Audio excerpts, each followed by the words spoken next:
자, 지도감독하고 이제 나중에 행정처분 한번 간단하게 또 보겠습니다. 자, 먼저 지도감독은 누가 그리고 어떻게 그리고 누굴 대상으로 하는지 시험 문제감으로 크진 않지만 그래도 기억을 주셔야 됩니다. 나중에 사무소를 지도하거나 감독하는 그런 일이 있을 수가 있습니다. 자, 먼저 지도감독은 누구나 다 할 수가 있습니다. 첫 번째 국가대표, 국토교통부 장관 그리고 시도지사 그리고 등록관청.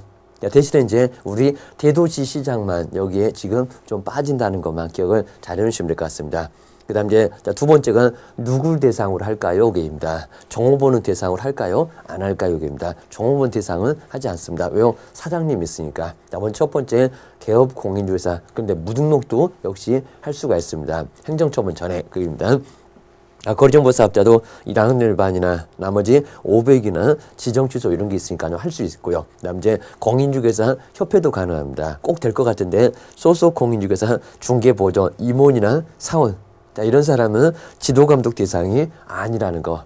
올해 이제 될 것 같은데 되지 않습니다. 꼭 기억해 놓으셔야 됩니다. 그다음 이제 지도감독의 그 시기나인데요. 뭐 정해놓고 하는 건 아니고요. 먼저 그 내용이 바로 업무 보고입니다. 업무 보고해라.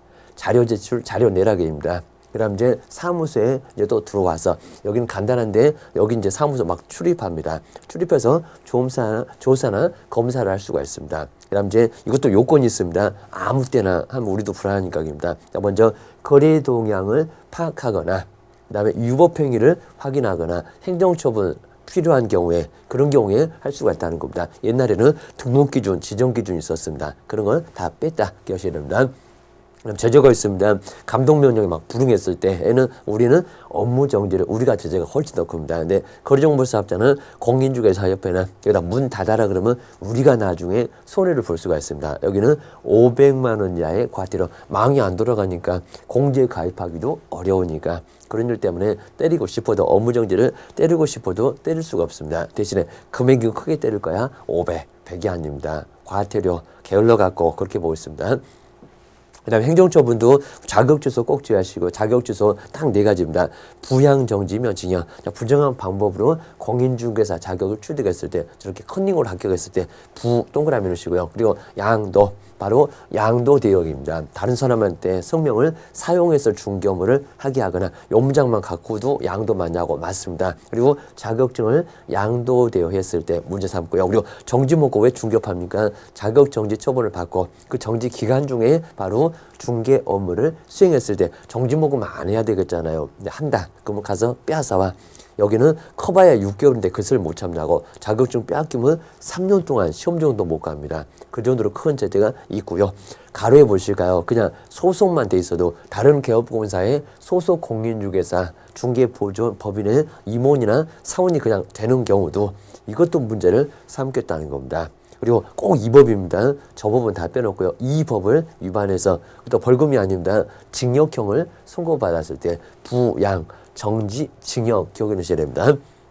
시험 문제 꼭 낼 거니까 꼭 주의해 주시고요. 그다음 이제 자격 취소 절차도 꼭 지하시니까 누가요? 항상 자격증을 교부해준 시도지사 취소가 될 건 정지가 될 건 이것도 다 교부 쪽입니다. 그리고 만약에 교부해준 시도지사 서울 그리고 인천 사무소 소재지가 이렇게 다르면 누가 할까요? 먼저 청문은 먼저 가니까 사무소 소재지가 먼저 등장을 합니다. 그렇지만 청문만 간단하고요. 본인이 취소를 못하니까 알립니다. 그 다음에 교부해준 시도지사가 결국에는 자격증을 취소한다는 겁니다. 그러면 사무소 관할 시도지사가 취소한다. X.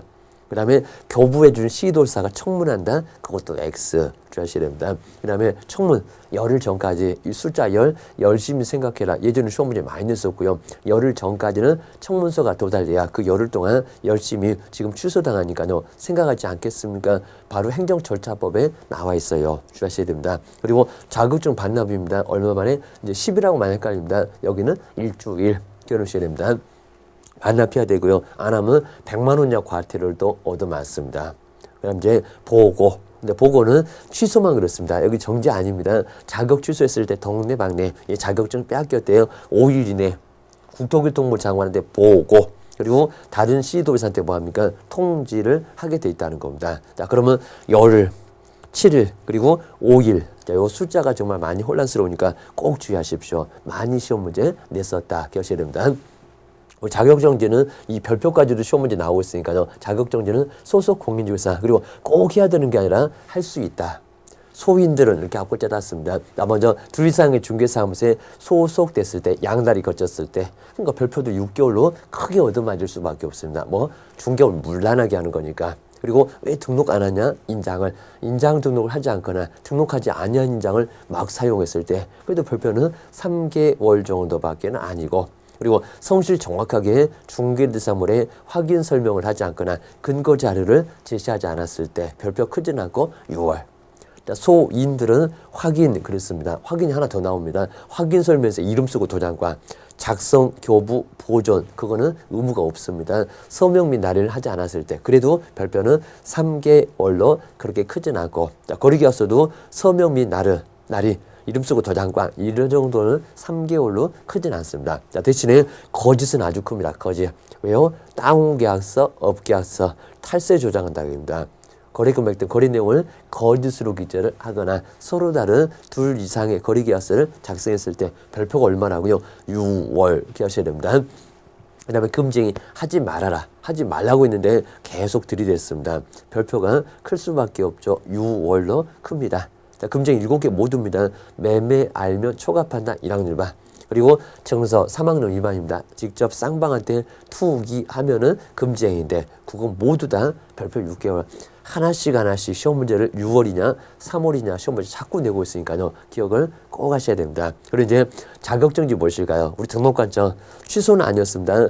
자격정지를 알고 있으면 근처에 있으니까요. 지체 없이 꾸물거리지 말고 누구한테 시도지사한테 자격 정지시키라고 통보를 하라는 겁니다.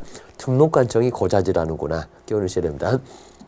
그 다음에 이제 우리 자격정지 기준은 어디서요? 국토교통부 영해석입니다. 그래서 여기는 과태료는 대통령령. 그리고 자격정지나 업무정지는 국토교통부령. 거기도 시험 문제를 자꾸 내고 있으니까 주의하실까요? 그리고 아까 3개월도 있는 거 보니까 얼마?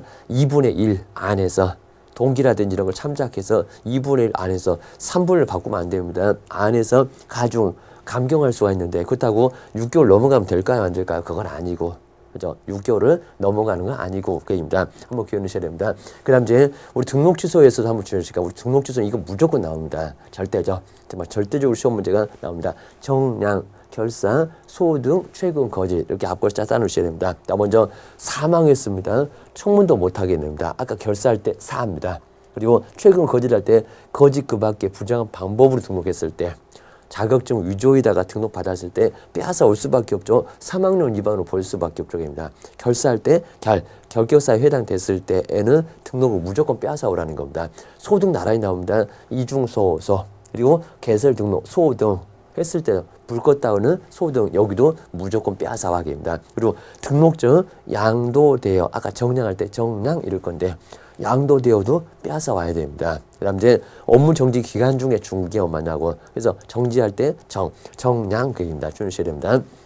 그 다음 이제 최근 업무 정지만 갖고 몇 번? 3번 그입니다. 3년 동안 퇴장. 최근 1년 이내에 이 법에 의해서 2회 이상의 업무 정지 처벌을 받고 다시니까 3번. 2번에서 한 번 더니까 3번 게입니다. 업무정지 사유에 해당되면은 뭐를요? 등록을 빼앗아 오겠다는 겁니다. 자, 그리고 이제 우리 상대적은 이제 11개나 되지만요. 자, 먼저 642기 할 때 등록 기준에 미달했을 때 미달 채우면 되잖아요. 크게는 안 보겠다는 겁니다. 빼앗아 올 수 있다. 그리고 2개 이상의 중개 사무소를 설치했을 때 소등하고 분명히 다릅니다. 사무소 하나 치울 수 있잖아요. 큰 문제 안 삼겠다. 그리고 떴다방 파라솔 그입니다. 이것도 사무소하고 유사합니다. 임시 중개 시설물을 설치했을 때 에도 등록은 취소할 수가 있습니다. 그리고 겸업을 위반했을 때 겸임할 때 겸업 제한도 크게 문제를 삼겠다는 겁니다. 첫 번째 6개월 할 때 6 나왔죠. 6개월을 초과하여 휴업을 했을 때 3개월은 과태료, 6개월은 초과하면 등록 취소까지도 업무할 생각이 없나 보네 입니다. 그 다음에 전속중개기한 공개하지 않거나 비공개 요청이 있는데도 공손할 때였습니다. 비공개 요청에도 불구하고 정보를 공개했을 때. 그리고 거짓만 이렇게 큽니다. 거래계약서에 거래 금액 등 거래 내용을 거짓으로 기재하거나 나중에 이제 거래계약서 나머지는 업무정지밖에 안 됩니다. 2 이상의 거래계약서를 작성했을 때도 여기는 뭐라고요? 상대적인 등록 취소 기억하셔야 됩니다.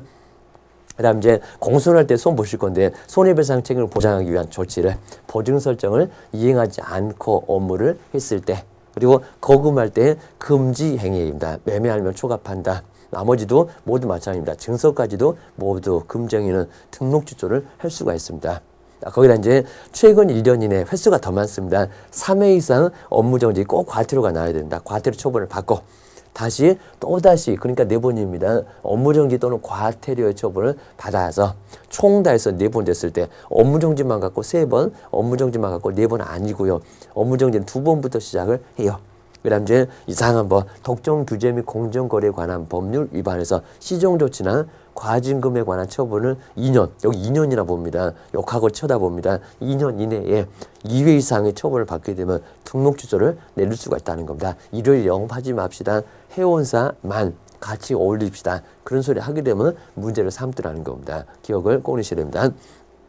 자, 이렇게 해서 상당히 좀 복잡하긴 하지만 우리 시험 문제가 자격정지 정도도 하나 그리고 등록 취소 절대적으로 하나 나오고 자 이렇게 해서 여기도 한 2개 정도까지는 시험 문제가 나올 수가 있습니다. 이 정도 정리를 잘 해놓으셔야 됩니다. 고생하셨습니다.